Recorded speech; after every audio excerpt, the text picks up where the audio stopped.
लघु उद्योग भारती ने वित्त मंत्री से की भेंट, कच्चे आढ़तिया लेन देन पर टीडीएस छूट की मांग। लघु उद्योग भारती के एक उच्च स्तरीय प्रतिनिधि मंडल ने केंद्रीय वित्त मंत्री श्रीमती निर्मला सीतारमण जी से शिष्टाचार भेंट की।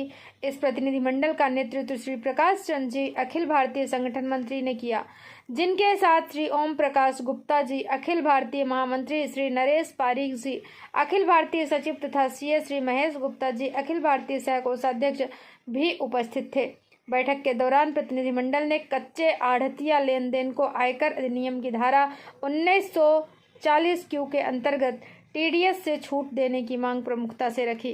प्रतिनिधियों ने यह स्पष्ट किया कि कच्चे आढ़तिया केवल कमीशन एजेंट के रूप में कार्य करते हैं, जो किसानों और व्यापारियों के बीच लेन देन संपन्न कराते हैं।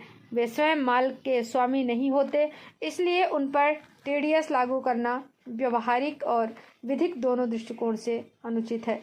इस परिप्रेक्ष्य में प्रतिनिधिमंडल ने केंद्रीय प्रत्यक्ष कर बोर्ड सीबीडीटी द्वारा 17 मार्च 1986 को जारी परिपत्र संख्या 452 का हवाला दिया, जिसमें यह स्पष्ट किया गया है कि कच्चे आढ़तियों की आय केवल कमीशन होती है और उनके लेन देन को टर्नओवर में शामिल नहीं किया जाना चाहिए।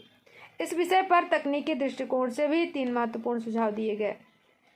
पहला, सरकार एक स्पष्ट अधिसूचना या स्पष्टीकरण जारी करे, जिसमें कच्चे आढ़तिया लेन देन को धारा 1940 के दायरे में बाहर रखा जाए और टीडीएस केवल कमीशन आय पर ही लागू किया जाए। दूसरा, जीएसटी रिटर्न में मुख्य के पक्ष में बिक्री, कच्चा आढ़तिया लेन देन के लिए एक अलग कॉलम बनाया जाए, जिससे डाटा मिलान की समस्या न हो। तीसरा, सीपीसी को सलाह दी जाए कि वह रिटर्न प्रोसेसिंग प्रक्रिया में संशोधन करे, ताकि इस प्रकार की कमीशन आधारित आय को पहचाना जा सके और अनावश्यक जांच से बचा जा सके। प्रतिनिधिमंडल ने यह भी अवगत कराया कि यदि इस मांग पर शीघ्र विचार नहीं किया गया तो कृषि उपज मंडियों में कार्यरत एमएसएमई इकाइयां और किसान दोनों ही अनावश्यक कर बोझ के शिकार होंगे, जिससे कृषि व्यापार और ग्रामीण अर्थव्यवस्था पर नकारात्मक प्रभाव पड़ेगा।